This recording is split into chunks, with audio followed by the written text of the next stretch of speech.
Hello, everyone, and welcome to another episode of The Secret Origins of Mint Condition. I am one of your hosts, James, and with me is Chris. Hi there. And Joe. Good day, folks. And returning guest and friend of the show, Adrienne Garofalo, is with us. Hello. And we are going to talk about all things Arrowverse, now CW-verse. This was a topic during the beginning of the show that Joe, I think you had mentioned wanting to talk about going from the page to the screen. This was one of the areas we wanted to discuss. Correct. And we all have some familiarity with it. And Adrienne, I think, has been watching it more consistently than any of us. So she will maybe give us some insight and updates on the shows as we go along. But Joe, I think you're keeping up with some of it too. I am. Some of the shows, yes. Yeah. So I think it's probably Adrienne, since you were our guest. Why don't we start off like what do you like about the shows on the CW verse? Okay, so as I sort of mentioned to you and Chris before, it occurred to me, like, getting ready for this, because it's been on for so long, there's so many shows, I wanted to refresh my memory as far as when certain things happened. And last night I watched a bunch of season-long recap, where they just kind of cover what happened in the season. And I was sitting there going, I don't remember, or I completely forgot. It's not that I didn't remember it, but I completely forgot about this. And I remembered liking that season, and I was like, how did I forget all of this? And then it occurred to me that what I like about the shows are the characters and the actors' portrayals of the characters. So sometimes the plot doesn't always service the characters especially well, and I think that's what most people's problems seem to be with it, like the writing of certain plots and storylines sometimes don't necessarily service the characters really well. But the characters themselves, the interactions between the characters, like, all my favorite scenes are the ones where it's just kind of a laid-back conversation between them. I appreciate when stuff from the comics, even though I don't think I read any of these books, honestly. All my knowledge of these shows or of these characters' histories from the comics come from listening to you guys talk in the store. So that's the sort of but just enjoying the characters' interactions and when they give them character development and they stick with it, I enjoy that very much. And then they do, they definitely have some fun stuff happening. But I understand people's complaint. I get a little aggravated when people group all CW when people use the CW as an insult, like just saying, oh, it's on the CW, it's not worth watching, or oh, it's going to be on the CW, so it's not worth watching. Calling you out, Joe. Calling you out. Oh, you mean the Babylon 5 reboot? Yeah, that's right. That's right. Fine. Yeah. That's fair, Adrienne. Okay. Well, I mean, so many people do that. It's not directed. Oh, sure. No, I mean, I've been guilty of that. Even as you're describing it, I know I've been guilty of it in the past. Not as much recently, but I was definitely guilty of it. I mean, they're not. Yes, it's network, but they're not one of the top tier. I mean, I remember when it became a network. Most of us do. I remember when its predecessors, because CW, of course, was born out of the combination of the WB and UPN, right, of themselves, second tier network. It was the other networks were before them, so they don't have the same money, and that's understandable. But the fact that something doesn't have the money that HBO has, or that ABC has, or something like that, it doesn't necessarily mean it's bad. Like I was saying in my introductory podcast episode, I like to find things to like, so I can always find something to like in these shows. So I enjoy that. I mean, I think what the CW has done best is they're the most cohesive and successful outside of the animated movies and shows, I guess, that keep the DC universe in live action form or off the page. Yes. I mean, they're way more enjoyable than the DCEU movies. Yes. With few exceptions, maybe the first Wonder Woman movies probably.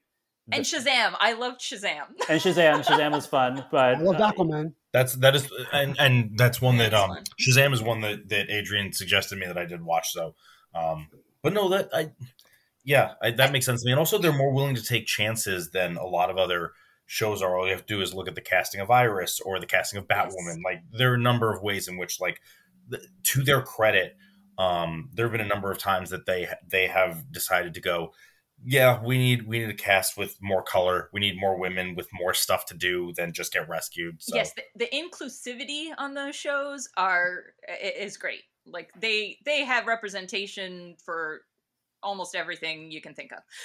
Right, which incidentally also gets, because it has for quite some time, especially in nerddom, or geekdom is probably the better way to put it. In geekdom, it has been cooler to frankly, just call out a project and criticize it and say this is terrible, and then mock people, sort of like what we talked about in your Secret Origin episode, Adrienne. We talk about that gatekeeper mentality of, oh, you like this thing, it's terrible, like it's not worth watching, like and so we talked about, you mentioned the phrase guilty pleasure. Oh, I shouldn't like this thing, but I guess I do, but other people don't. Mm-hmm. That's definitely a component of this idea in geekdom and fandom of like, oh, well, you're not really a fan unless you can be uber critical, and so they basically find anything they can to criticize. So even the inclusivity is like a point of mockery for a lot of people. Yeah, I agree with that. Joe, you probably follow it, like of us here on this podcast, the second closest. What are your thoughts on what do you like the CW verse? Well, they definitely get an A for effort. You got to give them credit for that, for all the reasons that Adrienne and Chris just expounded upon. But sometimes, as Adrienne said, the scripts will fall short. Now, I don't know if that's because they don't have the money to to put up better effects, or to sometimes get better writers or whatnot. But there are some seasons of some shows that I liked, I didn't like. The season that just sticks in my mind, and Adrienne, did you watch all 8 seasons of Arrow? Yes. Okay, so you know about season 4, right? And the blowback on season 4. That was the season when they introduced Damien Dark, and they brought magic into this street level show, and it just didn't work for me. See, what's funny is I tend to hear people raving about Damien Dark, or maybe it's just because I like the character of Damien Dark. Yeah, I like his character, but I don't think he should have been introduced in Arrow. I just think that was, and then with all that mysticism and magic in the ground, in a street level superhero show that Arrow was. But so that's where I think they sometimes fail. Their heart is always in it. I got to give them credit for that. But sometimes I think they fail with with logistical ways of moving characters around, or some of the scripts that maybe would serve as characters better in a different show than in the show that they're trying to. One of the nice things with them being all intertwined is they are then they were able to then bring Damien Dark into Legends, and that was fantastic. They brought him multiple times. Second season of Legends is one of my favorite seasons of Arrow, of the entire Arrowverse. And I thought if they were smart, they should have spun off the Legion of Doom, Malcolm Merlin, Damien Dark, and Eobard Thawne. That should have been its own TV show after that season. I love those 3. They were fun. They were a lot of fun. They were very evil. Yeah. And I think some of it, like the CW shows in terms of like, they have to write so much for network television. I think if the seasons were shorter, like the Netflix or Disney Plus series, they could have had tighter storytelling and not feel like, because I know later on in Flash, which I only kept up with it towards Crisis, but I think they were writing like 2 halves of a season with a bad guy in the first half and a bad guy in the second half. And that's when it started getting a little more cohesive. But at the same time, not Flash is complicated. I love the characters on Flash. I think they're all great, but they do struggle with the way they tell their stories sometimes, and I'm always like, oh, come on, but you guys are great, and give them something better to do. Right, and I think it's just because they have too much time to fill, maybe, and they don't know how to fill that time. Like, I think the last season of Arrow, I mean, obviously it was the last season, and it was part of Crisis. It was a tight, 8 episodes, and I was like, this is good. I think it was this is what 10. I want to say it was 10 or 11, because the 8th episode was Crisis, and then there was another 2 after that, I think. Right. The first 7, the first half of that season, the first 2/3 of that season was Ollie in prison, which was great. No, that was the season before. Yeah, it was season before. Well, okay, all right. That was season. Ollie in prison was great. I mean, because that's actually he belonged there. For killing 3,000 people over the span of that series. And what Chris was saying about, they do say, hey, we need a more diverse cast and that sort of thing. That season, while Ollie was in jail, basically the entire, all the heroes, there was not a single white man among them. It was all people of color, women, different sexualities, and that was also when those characters, I thought, were doing well as a team. Like, I liked them as a team. Like I said, I am mixing up when things happen, though, so I might be wrong. That might have been at a different point. There's so much canon. There's so many episodes. It's hard to keep them all straight. I agree with that. Yes. I mean, they did amazing things throughout the Arrowverse. I mean, I was a latecomer to the Arrowverse because, and Joe, you and I have spoken about it, and when I was going to martial arts, one of my friends in martial arts, we'd speak about Smallville ended in a way that didn't, I don't think, as well as we would have liked. I don't know, Joe, if you... I agree with that. And so, and that was the last thing I had in my mind. So when they did Arrow's season 1, I kind of skipped on it until my friend in martial arts class was like, you should try it out. And so I came on board in Arrow, I think season 3 actually. And that was when they were launching The Flash. Mm-hmm. And The Flash is probably when I started from the beginning. And that I mean, the first season of The Flash, I think, is one of the best seasons of TV that they did. Of all the whole Arrowverse, that is an excellent, well plotted out, well thought out, everything makes sense season of TV. Yes. And then I was on board for everything, and I went back and watched the rest of Arrow, and I probably, like I said, I followed all that through till Crisis. And but they did great. I mean, they did Crisis and Infinite Earths, which they teased in the beginning of Flash episode 1. Yes, and they did it. they did it. That's what I'm saying. You got to give them credit. I mean, they aimed high. They shot for the moon every season. And sometimes they achieve their goals, and sometimes they didn't. And that's network TV. That's not just exactly CW. It's ABC, CBS, NBC. Just because those other guys have more money doesn't mean they're going to be better. Exactly. Right? Well, and much to CW's credit, I definitely question the wisdom of, really, you're going to start with Arrow? You're going to start with Ollie? All right, well, we'll see how that goes. It went really well. I think that if they had started with, obviously they couldn't start with, well, I say obviously, and I say couldn't, and I could be wrong about both those things, but right. They're not going to start with Legends of Tomorrow, right? Right. No, you could. You want the story context, but also you've got a team. You sort of have to earn the team. That's, again, this is the thing that for whatever reason DC never figured out, but Marvel did. You have to earn your way into a team. Right. Product when you're talking about this sort of situation, but give credit where credit is due.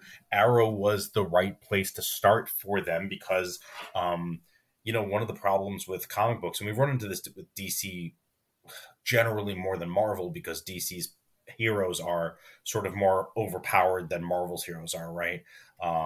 You're less likely to find those mortal flaws amongst the DC heroes versus the Marvel heroes. So the threats have to get cumulatively bigger. And that's television too, right? So that's the problem I've run into. Y'all were talking about these really long seasons, these 22 episode seasons, and they are, it's a lot to do when you have to regularly be raising the stakes.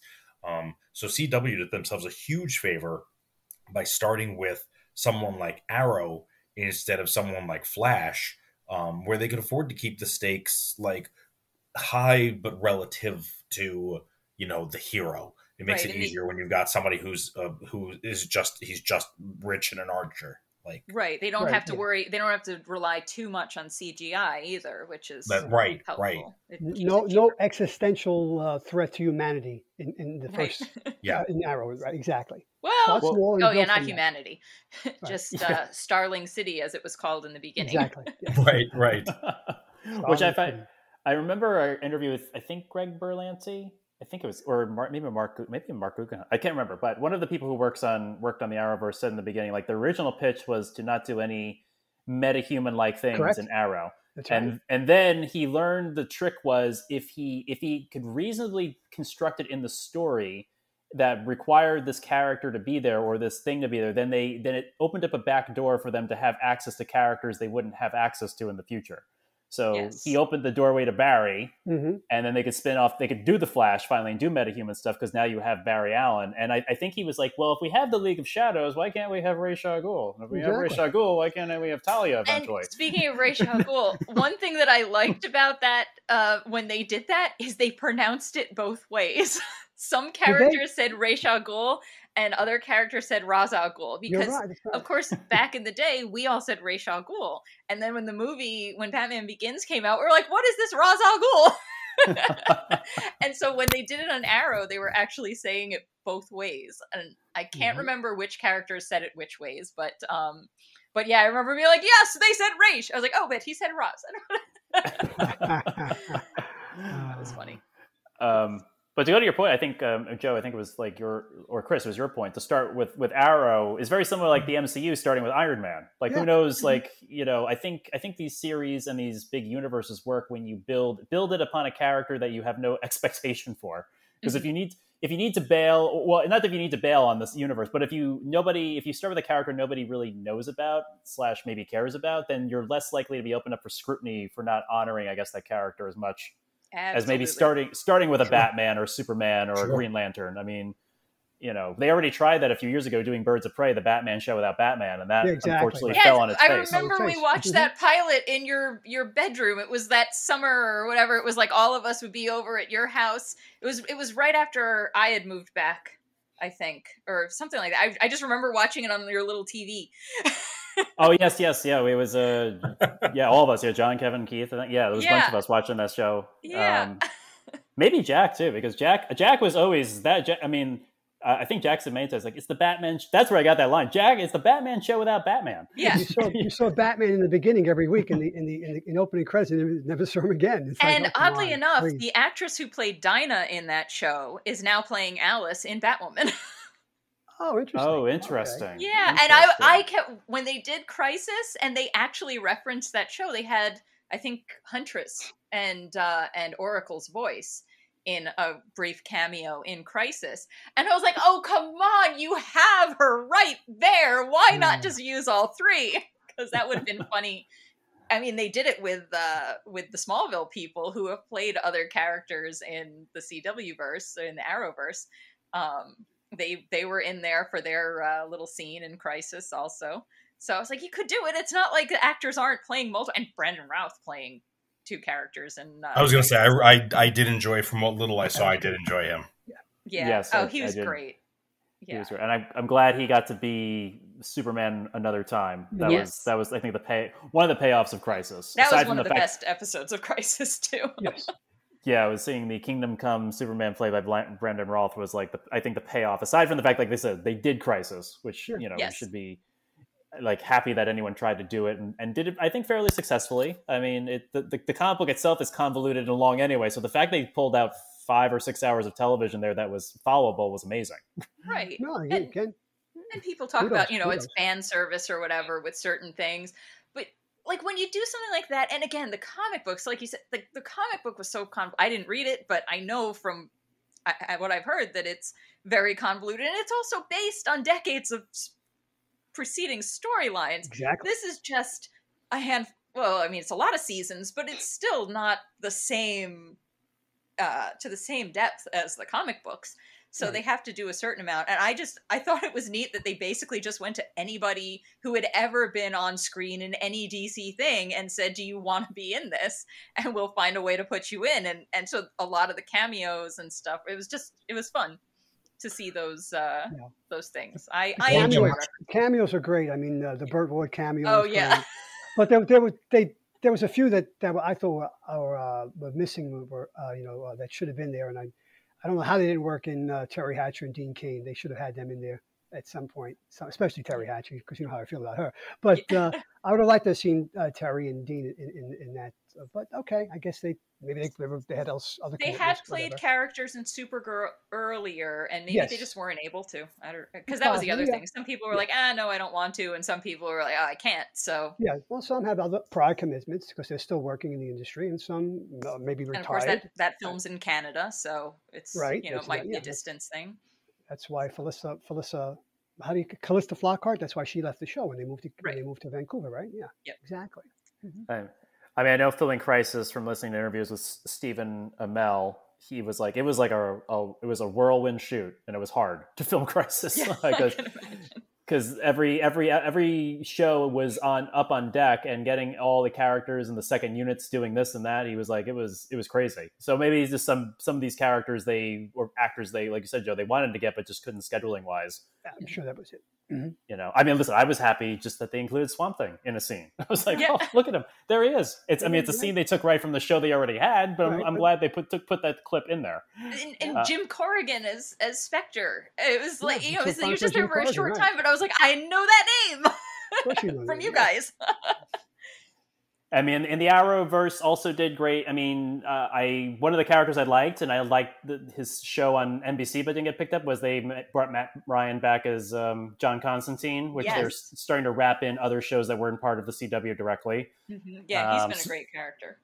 Yes, and his introduction into the Arrowverse in the episode Arrow, I think, is probably one of my favorite episodes in the CW verse. I thought that was really, really well done. I mean, I know, Joe, you had problems with the magic in that episode, but that was a nice episode when he, they had him in to bring back Sarasol, right?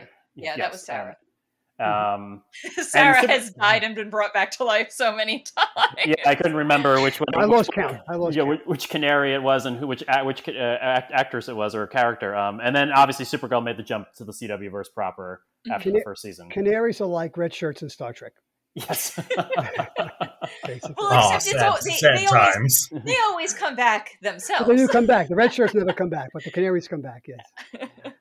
Well, not to ever tear anything down or give complaints, but Chris, I know you don't follow as closely. I guess what was your thoughts about not following it as closely? No, sure. So I mean, it's kind of a combination of things for me. One is I mentioned earlier that I was not sold on the idea of watching Arrow. I was never a huge fan of Ollie. Probably the closest I ever got to really enjoying him was Kevin Smith's run on his I think it was 11 or 12 issues called Quiver. Right. And that was his resurrection from the dead. But mostly never really been a fan. And then Flash came out, and I always enjoyed Flash.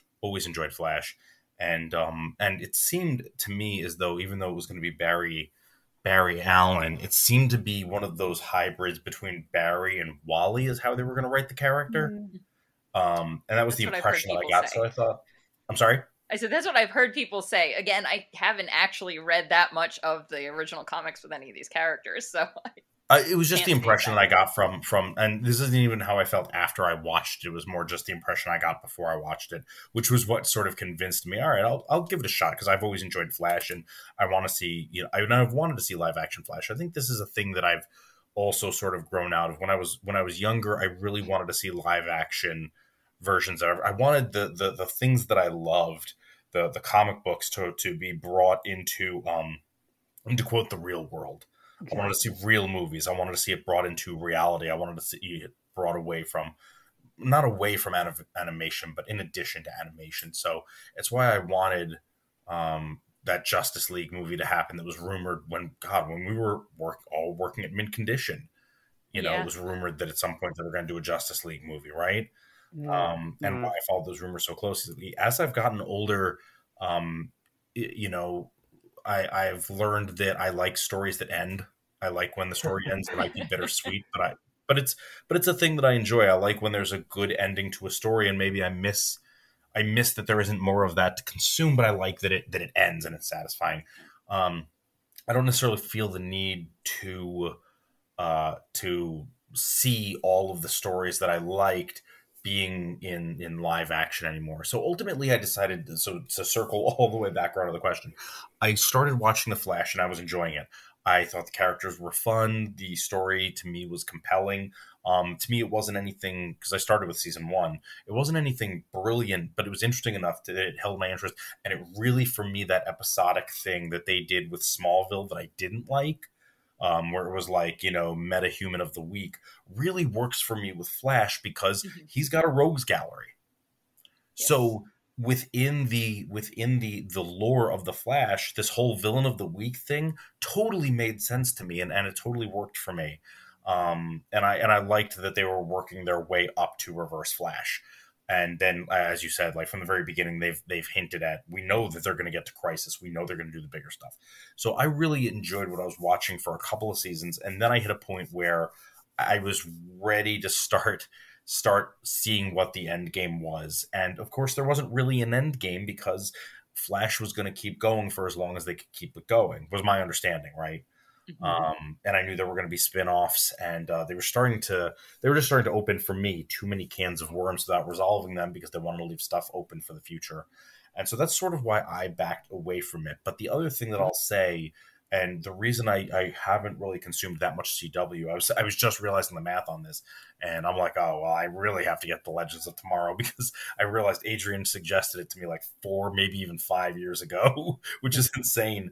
But it's one of those things where I was so busy with work here in St. Louis, I didn't have people here that I was talking to. So it's not like I was coming into the comic book store like mint condition every week and catching up on stuff. So it's not like I was watching with anybody. It's not like I was talking to anybody about it. I only, reconnected with James at the beginning of the pandemic here, and same with Joe. So I sort of dropped off. And then, 4 years ago, we had our son Eli. And I just don't watch TV nearly that much anymore. I find that when I've got some downtime, if I can play some board games with friends, I'm happy. If I can turn on hockey, I'm happy. And then I've been doing so much more reading. So I only have so much time, between work and between Eli, because I've been a stay-at-home dad. So honestly, a lot of what kept me away from the CW was sort of why I stopped watching. Gosh, now it's just not going to come to me. But shows like Firefly and Battlestar Galactica, that's what I was looking for, is that I watched some of it. I liked it. I didn't like it so much that I had to know what happened next. And so like BSG, it was easy for me to put it down after one season, because I just I didn't so badly need to know what happened next that I kept watching it. The only things that really keep me watching are the things I really want to be there for. Being a completionist when it comes to television and film doesn't really, for the most part, doesn't cut it for me anymore, because I just don't have the time that I want to spend on these things. And also I've given up the ghost on any sort of notion that I can, because humans aren't wired for this, but for a while I thought I was, multitasking. I can't do it. So if I turn on, something in the background, especially, even if it's something I've seen before, but especially if it's something I haven't seen before, even if I'm only half interested, I'm going to be watching. So, so that's really what's kept me away from the CW. It's not a lot of like negative stuff. It's more of just like I sort of have to pick my spots, and CW just hasn't been one of those spots. So I don't know if that answers your question, James, but that's sort of where I'm at, and why I have so little experience with Arrowverse. No, that's very fair. I mean, I have the same reason. Like I said, I pretty much dropped off after Crisis, and part of the reason was I didn't have the time for it. The other reason was I would DVR all the shows, and my wife with her, with her health issues and sleeping and stuff. If when she falls asleep, if I put on an Arrowverse CWverse show and there's like an explosion or something, it'll wake her up. So I had all this, and it might wake her up anyway, even when she was getting good sleep. So and they're dark and brooding sometimes, and they're serious, and so I was DVRing all this stuff. My real time to watch the stuff, because it's not her thing. Though she would probably watch it with me if I asked her to, but we just don't have the time for that either. So I was like, I can't keep up with this anymore, and there's no time to watch it. And at the time, I really couldn't. There's nowhere to stream it real time. Like you get the seasons later on Netflix and stuff, which I've done. But I was just like, I have to let this go, and it was okay. Plus, like we were kind of talking offline. At that time, Marvel was really, Netflix was releasing Daredevil and Jessica Jones and whatever other show I was watching at the time. So it wasn't so much that I didn't enjoy it. I definitely appreciated being on there, but I didn't need to be a completist, as you said, Chris, because there's, I sort of also entered the mentality, well, it will always be there somehow in some form in the future if I want to go back to it. Right. So, right. So I can catch up later on. Joe, I know you wanted to interject something. Yeah, I still follow a few of the shows. I mean, the ones I follow now are Superman and Lois. That is great. Stargirl. I love Stargirl. Stargirl is also great. And what the CW, and I'm still following the Flash. I think they even got picked up for next year, as a matter of fact. I'm But kind of surprised that one was the way they've been talking. It seemed like that would yeah, be the one more likely to get canceled, but it's Legends and Batwoman that are on the bubble. They haven't on been the bubble, confirmed right? either way, and I'm like, no, don't cancel. not But not Legends. but the problem, maybe the problem, and Chris hit upon this, is that you don't have much time. We have lives. Or even though I'm retired, I could make excuses of watching all this stuff. But I think the CW is in a transition period now, and they think they should take their lead from shows like Superman and Lois and Stargirl, and don't do 22 don't do 22 episodes a season, do Yes. 10 to 13. Tell tighter stories. I don't need a 5 to 6 month, and when interrupted by whatever, obviously the last few years with COVID, but I don't need these long story arcs that seemingly never end. And then when they get to the end, the payoff isn't really that good to begin with. So shorten things. Unfortunately, my favorite, Arrow was, I loved Arrow, but it didn't hold up to the first 4 seasons at the back half. But my favorite show was canceled, and that was Black Lightning.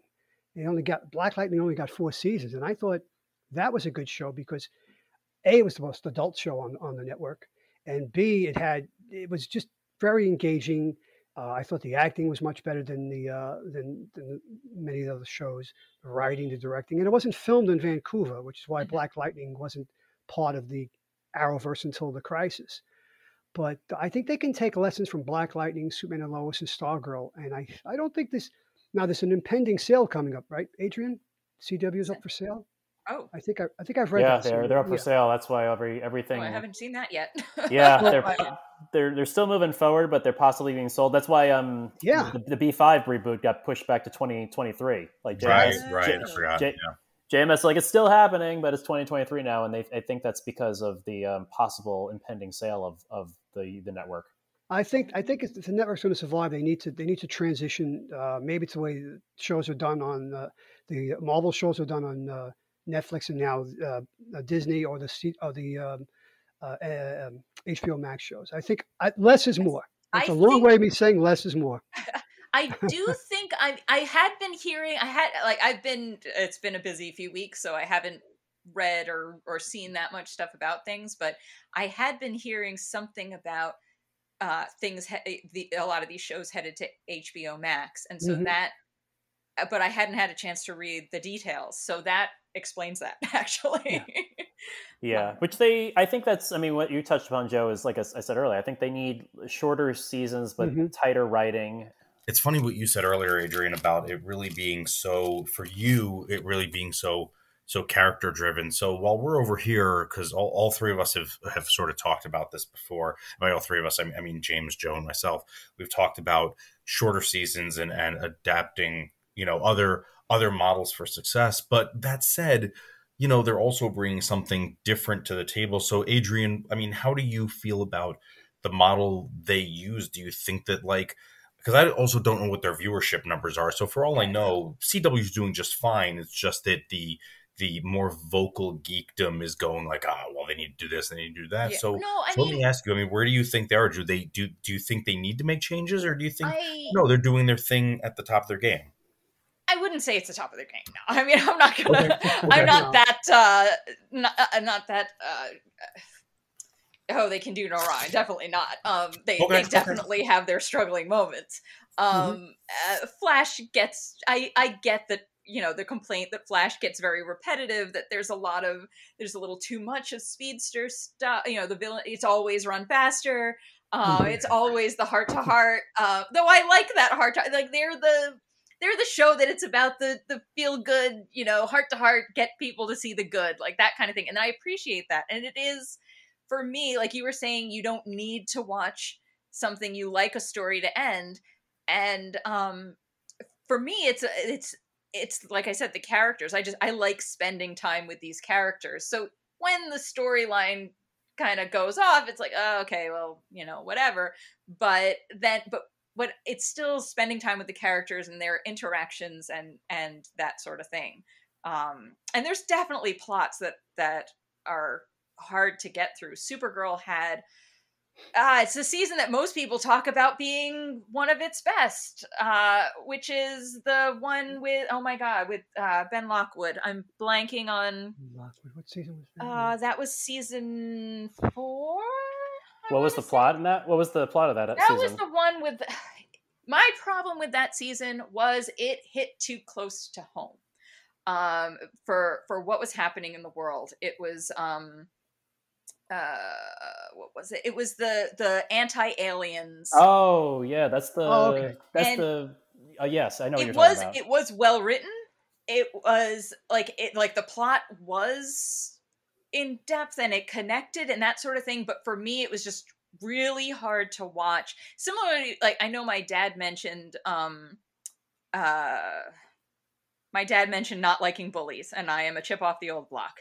When the thing that I have a hard time with in any show or movie, and the only time I have a hard time with these shows really are when when everything is against the character. And I mean, obviously you want conflict, but sometimes it's like when good guys are, you know, saving people all the time, and then a bad guy comes along and says one thing that turns the entire world against the bad guy, I get so frustrated. So that, and then that particular season of Supergirl, I had a really hard, I would wait a few weeks because I just couldn't bring myself to watch it because it was just hitting way too close to home with the racism and anti-immigration stuff that was happening here, which I'm sure is why they did it. And it was a good allegory, you know, it was something people need to see and that sort of thing. It was just, it hurt to watch. Well, sure. And there are times too, where I think we are better equipped to cope with those really, really hard feelings. You know, we're watching one of the shows that I really enjoy is Blackish, but honestly, yes. I like that. There were times when it was difficult to watch, not because they had tremendous episodes and great stuff going on, and like you said, the anti-alien, the anti-immigration, the racist, the xenophobic attitudes, and the allegories were all good. It's just there's some times when I think we're equipped to watch that sort of thing, and other times when we're not. I know I've said in the past, like, no, I have to be in the right frame of mind to watch. I don't care how good it is, but to watch a Holocaust movie, I have to be in the right frame of mind that I know this is what I'm getting into. And unfortunately, things like, really like the state of our country for the past several years, the pandemic, I think have really, they've really knocked down our natural resistances to a point where it's like, I want to watch this. I can't do this right now. I literally can't do this right now. And I don't have a problem with when the shows get political. I don't have a problem. Like a lot of times people are like, I don't, keep politics out of my superhero show. I don't have a problem with that. I don't even have a problem with it when they get kind of heavy-handed with it. I actually have a problem when they leave it out entirely and they completely live in a fantasy world. So I hear you. I just have when they do a good job with it, or when it hits too close to home, where it's like, I am seeing this every day and I just can't handle watching. I want to see the good guys win against that sort of. That's what it was. It's like we're seeing this every day in reality, and now we're seeing our good guys that are supposed to be defeating the bad guys not defeating the bad guys. Right. It's like we've already got the bad guys winning. Now, right, like I already felt powerless enough. It's one of the things that they talked a lot about in when the first Spider-Man movie came out. I know there was a lot of press that covered, like, it came out in the wake of 9/11. For anybody who doesn't know, they had to do a little bit of either reshooting or editing so that the Twin Towers weren't in the background. Right. So, there was that element of Spider-Man was perfect for the time because with Spidey, with Peter Parker, there is so much uncertainty, and there is so much of this is a kid who is weak and who gets bullied, and now suddenly he has the power to do something about it. And that was the movie we needed at the time, and that, of course, is a big part of what got superhero movies going. So it was the right character in the right place at the right time. Right. So to have, so it helps take away some of that feeling of helplessness, of powerlessness. And so when even in the stories, our heroes, you're right, when they're not triumphing, even with all their powers and their abilities, that can sometimes really just lead to a greater feeling of like, well, if they can't, then what chance do I have? Or like, I just need to feel good about somebody who deserves to win winning. And they don't have to win every episode, but just, of course. In a while. Well, I think it's also a storytelling element, and they probably have to do this in storytelling just to make storytelling up. But it's the fact, and I know the season you're talking about, I think that was like the last full episode season of Supergirl I watched possibly, but in these shows, when the good guy goes off, with some, nobody is ever given the benefit of the doubt. Right. Nobody's and I guess you have to do that to tell storytelling, because that's the problem. Like they never say like, oh, maybe something's mind controlling Kara or Superman or whoever. Like maybe there's an alien invader who's invested, in this person's body, or maybe they're possessed by whatever. Like they have seen so many strange things, but when this character says or does something that's out of character, they're like, oh, I can't believe she said that. I'm not talking to her anymore. Yeah. Like, or him anymore. Or he must be like, do you give the character a benefit of a doubt? How much strange stuff have you seen in the show already that you can't trust this character? No, you're right, James. Yeah, no. I mean, it's the same thing like when Superman gets Clark Kent in Smallville. How many times had red kryptonite and all his friends shun him for the whole episode? Yeah. Meanwhile, like this has happened before. But this is what we get into. I think sometimes you end up with that storytelling that's too realistic. If there's anything that the past several years have taught us, especially with during the Trump administration, with how much of an increased presence social media and ever presence social media has, I think we've learned that actually that's pretty realistic. Like that reaction, that wanting to condemn, that wanting to take the virtuous and see them be torn down and then contribute to that tearing down. Like that's all realistic and that all makes sense to me. Excuse me. So from a storytelling standpoint, I think it's realistic. The thing is, and this is the problem that I generally have with like quote realistic Batman, is that superheroes are inherently not realistic. They're not realistic. They don't happen in our reality, right? As much as I love Batman, I don't care what kind of armor you put on him. A sniper is going to shoot him in the face and Batman's dead now. He'd be physically crippled after a few nights. Right. Like that's the show. So when you keep talking about, and by you, I mean creators, when creators talk about making this more realistic and bring it more into our reality, no, I want an element of that. But when you go too far, which is what some of this storytelling does, it takes away some of the joy of the story and it takes away some of the escapism. And while I do want politics and I do want all of that stuff in my stories to varying degrees, but I do want those in my stories because that's the life we live. That's the world in which we live. There is an element of escapism too. I'm watching this thing because I don't want to watch the news. I'm watching this thing because I don't feel like reading the newspaper. I'm watching this thing because I'm taking time off from work and I'm giving my brain time to rest. So there's an element of escapism too. And so I think that sometimes what these stories do is they're so focused on the realistic and the trauma and the struggle that they lose sight of the fact that this is escapism. These aren't documentaries, right?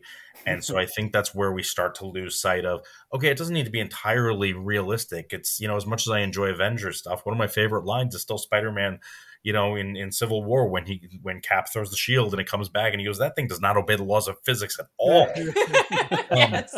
And nobody goes, hey, that's right, I don't like these movies because the shield doesn't. No, we know this is a fantasy world. And so we're not stupid. We know it's not real. So I don't know. I'm on a bit of a diatribe now, so I'm gonna get off my soapbox. I get it, Chris. I understand. I as you know, I've said this many times on numerous podcasts. When it comes to comic books and comic book related properties, I'm from the old school. I want to be awed. I want, the gee whiz factor, the wow factor. I like the primary colors.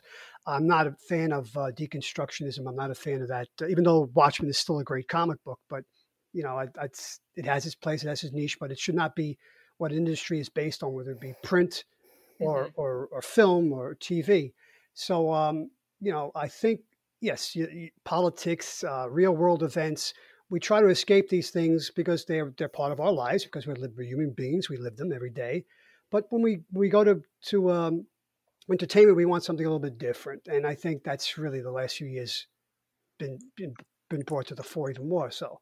So I'm going to go back to Stargirl again. And I think if you're looking for something that's light, that's entertaining, it's still basically grounded in reality. It's, the conceit of all these shows are that, because they're superheroes. I would recommend, Chris, that you try out Stargirl. 2 seasons so far. I think you'd like it. And it's got okay. Yes.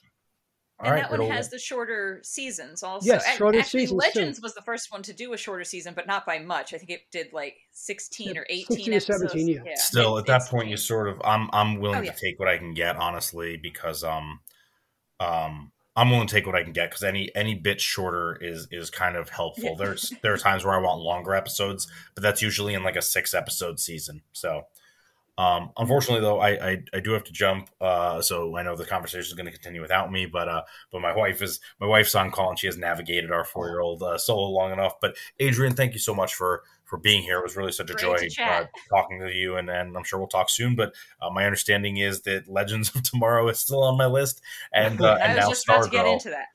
And then I know Stargirl. James mentioned Black Lightning, especially in the wake of reading the alternate history of the DC universe. So things I gotta watch. But this has been a joy. I'm looking forward to revisiting, and especially with Kingdom Hearts. So have a good day, y'all. Thanks, Chris. Take care. Always a pleasure. So Adrienne, why don't I guess let's talk about some highlights, and since you were going to bring it up, let's talk about like why you like Legends of Tomorrow. Well, I was going to say let Joe finish Stargirl first. Okay, well, Stargirl is great, and I really enjoy that also. Courtney is a fantastic character, and Stargirl I think is very comic accurate, especially with the second season when the should I spoil things here, Adrienne? No, I won't spoil. I don't know. Okay. That's the hard thing. There's so much to talk about. Well, I mean, I think we have traditionally just talked about everything. I guess say there might be possible spoilers, everyone, for the CW verse and shows. So if you are not wanting to, then I guess maybe tune out. I geeked out at one point in Stargirl season 2 when the original JSA showed up. Oh, yeah. Flashback, a little of that albeit, a little bit. And also that final scene when they take down the big bad and you see the entire grouping of them just hovering around in the town square. It looked like a splash page out of a JSA comic book. So, yes. One of the things I love about that show is that they wear the goofy old costumes. Exactly. I love seeing these teenagers running around with like the big capes and goggles and stuff. I was like, I'm sure at some point they're going to update their costumes, but I love that they're running around in these goofy costumes. It's so fun. It reaffirms my faith in humanity that not all young people poo-poo the past and turn their nose up on it. These kids are true heroes, but they understand the legacy, and that's what Stargirl is about. Yes. Carrying the legacy forward. And Luke Wilson is great as Pat. Oh, he's fantastic. He's such a good... He's a sidekick / mentor, because he used to be a sidekick, and now he's a mentor, and I've always enjoyed the sidekick and mentor characters and things, and he strikes that balance so well. It's like an aw-shucks show, but... They get pretty dark in some episodes, but it still manages to feel not light, but there's some later episodes of season 1 that it's like, wow, this is dark, but they're running around in goofy capes and goggles. especially Beth, the new Dr. Midnight. I love her. She's such a great character. I love She's her adorable. character. Yes. You got to love her. You really do. Yes. So that's not every, it's... I think they could, the entire network, I think a lot of networks could take a lead from a show like Stargirl. And especially if it's a show about youngsters and teenagers, I think it's a good template for good television. Yeah. So I mean, I look forward to. I watched the first episode in preparation for this, so I look forward to continuing it. And you know what's funny is when I watched it, I watched the first episode and I was like, oh, this is fun, but I don't know if I'm gonna watch it. And then. But because it was in the middle of the pandemic and there wasn't a lot of new stuff on, I watched the second episode and I was hooked. Hooked, right? Yep. It was like the first episode I wasn't 100% sure. The second episode I was like, okay, I like this, and it just kept getting better and better and better. Yes. So yeah. So okay, I said I was going to talk about Legends. Here I go. Yes. I love Legends. Now, the season. This is how I always explain Legends to people. Season 1, the plot is not great because. As we have, as you guys touched upon with Jack, the Hawk people are incredibly complicated. Yes. So and that's what it was based around, the Hawk people and Vandal Savage. Mm-hmm. And so here they're creating this show. They were trying to keep it in the same tone as the other shows, a little darker, a little broodier, these characters saving the world.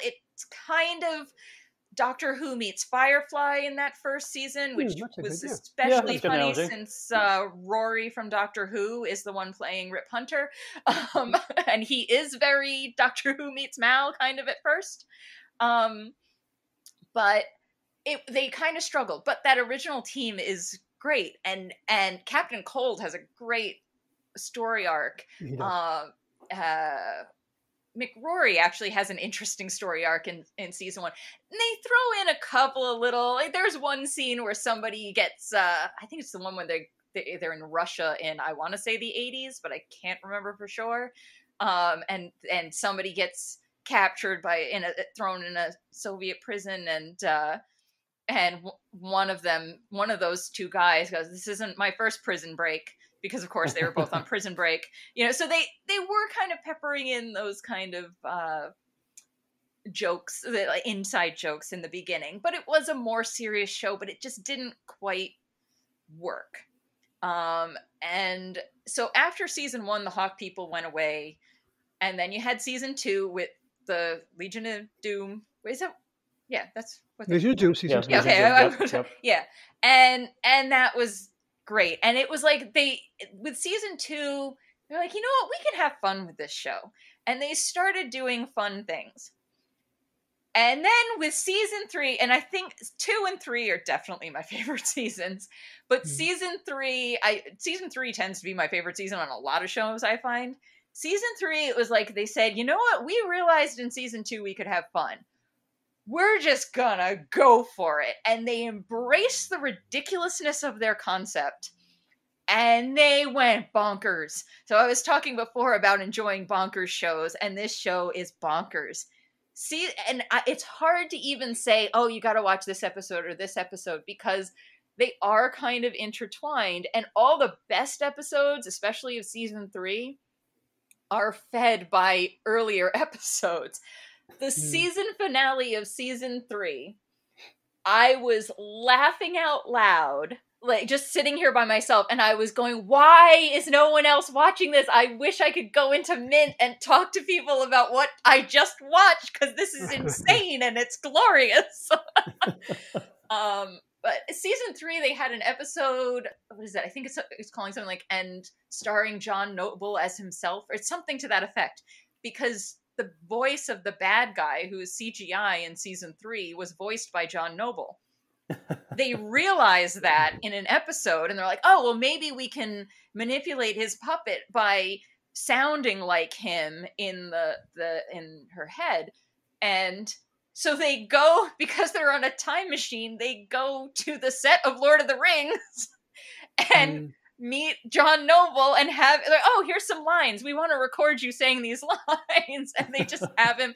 And that's the kind of stuff they do. It's just silly, and they're just having fun with it. And they'll even make comments like, Sarah goes, I promised my team no crossovers. I wouldn't drag them into any more crossovers and stuff like that. So they're like meta without being too meta, not Deadpool meta, but it sort of, it feels like, that's the kind of thing that, like, we'd use phrasing like that, where it's like, yeah, obviously it's not an actual crossover to them in their world. They're not on a TV show, but like they're using their own shorthand and it happens to work. But it just, the characters are crazy, but they're fun, and they're like, it's this family, this ragtag group of second tier characters or third tier characters or made up characters.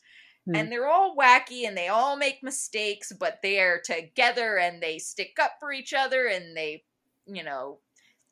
pull each other up when they need it. And it's just, it's fun.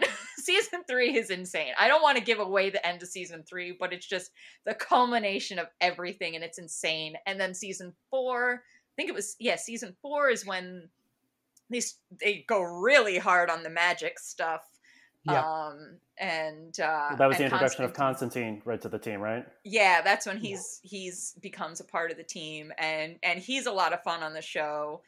And yeah, they just kind of do all sorts of crazy things. This season they were stuck in the 20s for a while, and then there was also an alien plot going on, and it's just all sorts of crazy things, but it's just always fun.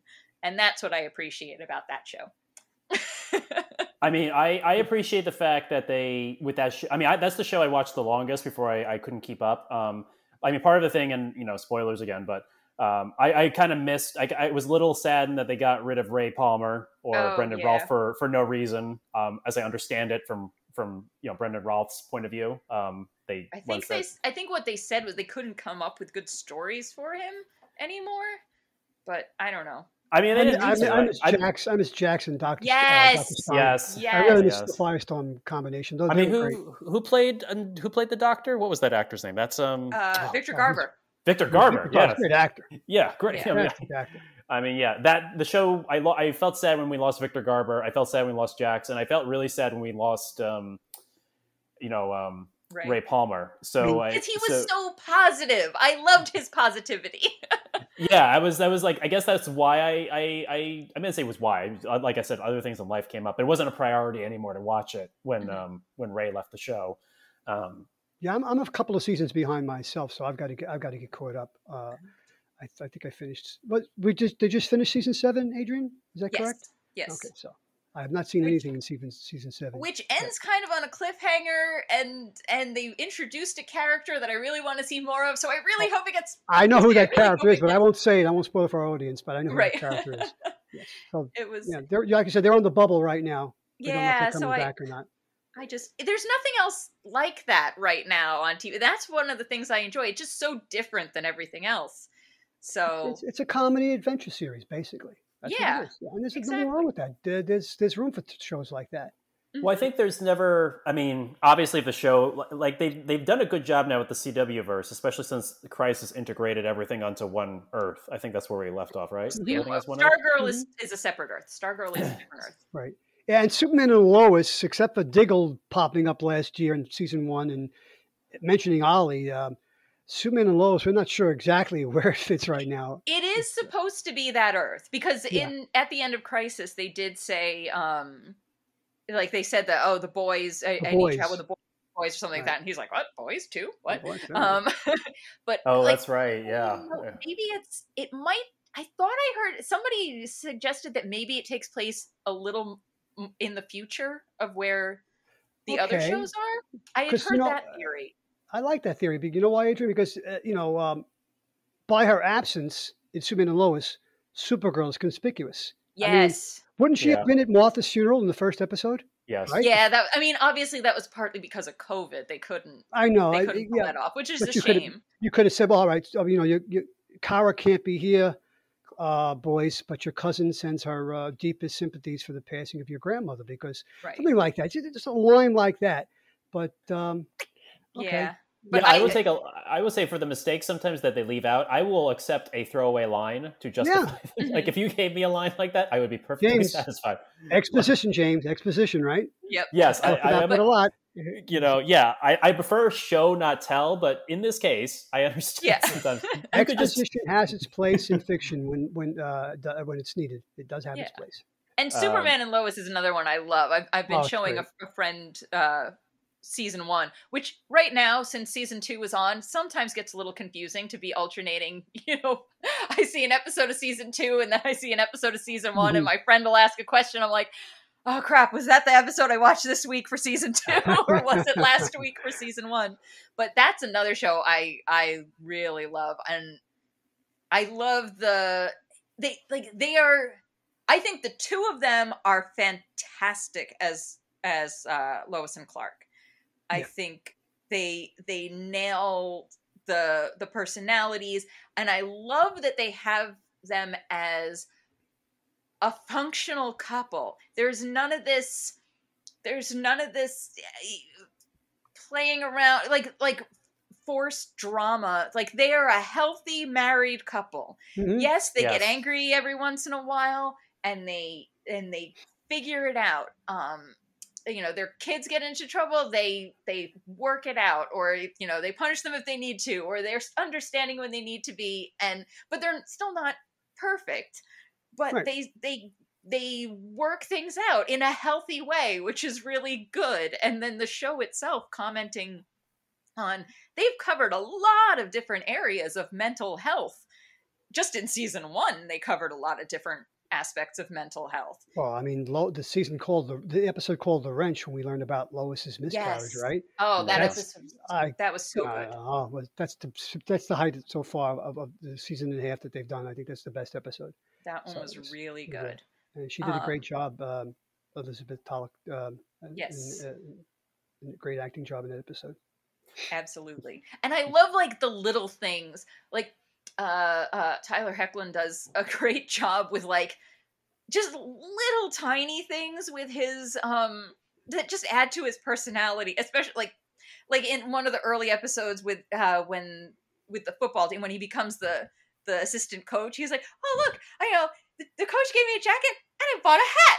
And then he's pretending to like carry the thing. And then there's one episode where Lois goes, "Oh, I suppose this is a difficult time, or, you know, I suppose now's not a great time to tell you I was almost killed today." And he does this like flop thing on the table, like, "Oh my God." And it's just like, they're so human.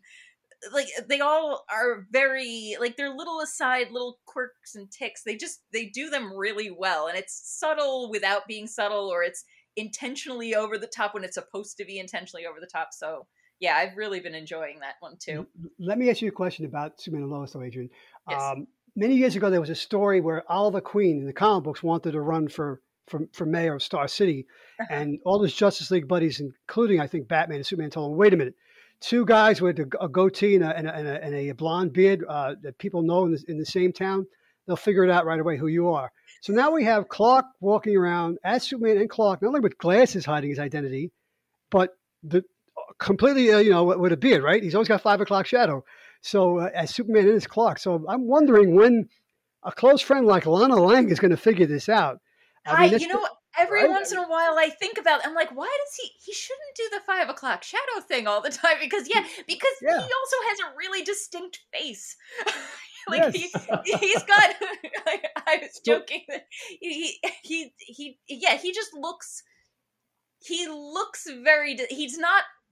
doesn't look like everybody else. I joked he has my dad's eyebrows. He's got the really thick eyebrows. It is very distinct. It's a distinct feature. And it's like, he's got this, that doesn't quite. We know Superman can shave. We've seen him shave in the comics. We've seen Dean Cain shave himself by bouncing his heat vision off the mirror. So we know it can be done. So I think Clark should think about when he's going out as Superman, maybe he should shave. But that's just little nitpicking. Yeah, I mean, most of the time it's not something that I focus on, but every once in a while, I'm like, wait a minute. Well, that's the conceit of Superman, and I appreciate that when they did that flashback with how they first that was met, a great that episode. Lois figured it out right away. I mean, before this Lois figured it out, it took Terry Hatcher 2 years to figure it out, and that was great. But she's the world's greatest reporter, and she is. Oh, come on, she's going to see through those glasses in 10 seconds, right? Yeah. So, yeah, the way they did it, I think they handled that. That was another one of my favorites, actually. So, definitely good. No, I enjoy all the shows, and I enjoy, like I said, hanging out with the characters. Yep. Because the plot might not be great. Oh, okay. I have several gripes with several of the shows, but I think my most recent gripe with Flash. Did you see the stuff with the Mirror Universe?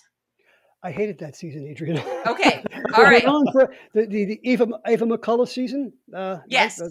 God, it went on forever. One thing that drove me especially nuts was after that ended, Barry was having like a guilt trip, and he kept saying, "I feel bad. How could I not know you were my wife?" He did. Everyone told him when that storyline started and she first got swapped, he did not believe it was her, and everyone kept telling him, "No, you're wrong. That's Iris. You shouldn't, how can you not trust your wife, blah, blah, blah, blah, blah, blah, blah." And then he started to believe her. And then we went through that whole storyline, and it was very aggravating and all that sort of thing. Very aggravating. And then it ended. And now he's got this guilt trip saying, "How did I not notice it right off the bat?" I'm going, you're forgetting the first episodes of that storyline. Yeah. We got to blame the showrunners for that. Yeah, so that kind of thing. I mean, I understand the gripes people have with storylines, and that's the kind of thing that bugs me. But it still doesn't take away from me enjoying the characters when the characters are at their peak, like in their not even if it's in the story, but if it's a scene where they're just having fun, or it's just, they're saying things that are very much in character, and it's just fun to see them interact, that's what I enjoy. So yeah. No, I agree. Even in a season like that, which I thought was ponderous, there are still great moments, and right. And that's the one thing that the Arrowverse does well. They do the character scenes well. It's there's because they're character driven stories, obviously. Yes. So that they've got that down, and they just need to tweak things here and there. And maybe shortened seasons might be the biggest tweak they could make. Yeah. I mean, maybe they'll get some of that with if the CW does get sold and broken up, where some of these shows go to HBO Max, then they'll be part of that model of TV making, where it'll be shorter seasons, but a little bit more of a budget, and tighter storytelling might benefit them. They might get some longer. I don't think it could hurt. Right. Yeah. And I definitely I will have to continue on with. I think I've only watched like the first 3 episodes of Superman and Lois, so I look forward to continuing. Oh, it's good. It's really good. Yeah, you'll enjoy that, and you'll enjoy Stargirl. I can't help it. I got to keep Stargirl is my if I can't plug Jeremy Adams' The Flash, which everybody should be reading, I'm going to plug Stargirl. Yes. Oh no, I totally agree with you. It's just been a while since it's been on, so it's less in the forefront. Whereas Legends just ended, and Superman and Lois is still on right now. So those are the ones that I'm focused on at the moment. So let's. So I guess as we wrap this show up, people should check out the CW verse if you haven't. But right now, probably Superman and Lois is a good place to jump on. Stargirl is a good place to jump on. Yeah, since they're new, they're easier, and they're not so intertwined with everything that's come before. And if you have Netflix, you can check the other seasons. The seasons. And I would highly recommend Black Lightning. Black Lightning is only 4 seasons, so it's contained. Exactly.